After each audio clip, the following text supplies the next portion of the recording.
Good evening and welcome to the Business Day. I'm Dwayne Burbick. The opposition People's National Party PNP has raised concern over the appointment of Virali Latibadair as the country's new financial secretary.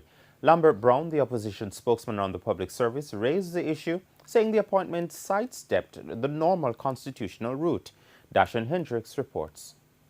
The appointment is yet to be made, but that Virali Latibadair has been publicly tapped by the Finance Minister Audley Shaw to be the next Financial Secretary has raised concern among the opposition. Spokesman on the Public Service Lambert Brown says by announcing an appointment ahead of the Public Services Commission completing its due process is a dangerous move by Mr. Shaw. Minister Shaw seems to be usurping the role of the Public Services Commission, and we call on him to refrain from so doing and allow the Public Services Commission to act in accordance with the Constitution of Jamaica. Ms. Latibadair, who was dismissed from her job as the head of Tax Administration Jamaica in 2012 when the last PNP administration was in power and then lost a court case to be reinstated, is to replace Everton McFarlane, who demitted office as Financial Secretary on May 31. Lambert Brown says he is not so concerned about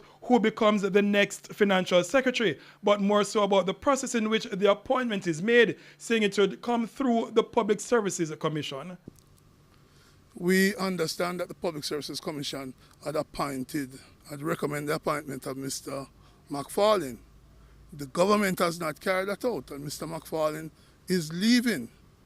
Mr. Brown quipped if the removal of Mr. McFarlane, less than a year after being appointed Financial Secretary, shows some instability exists in the Ministry of Finance at a time when the country is in the midst of its economic reform program. This is the third Financial Secretary being appointed in 16 months, Two highly qualified people have resigned. I can't read Mr. Shaw's mind, but clearly there's a degree of instability at the Ministry of Finance and the Public Service, and we're calling on the Public Services Commission to investigate before they make any appointment the reason for this instability. For the Business Day, I am Dashan Hendricks. Currency trading ended today with the US dollar selling for $129.86. The Canadian dollar is selling for $96.83. The pound sterling costs $167.38, while the euro is selling for $146.88.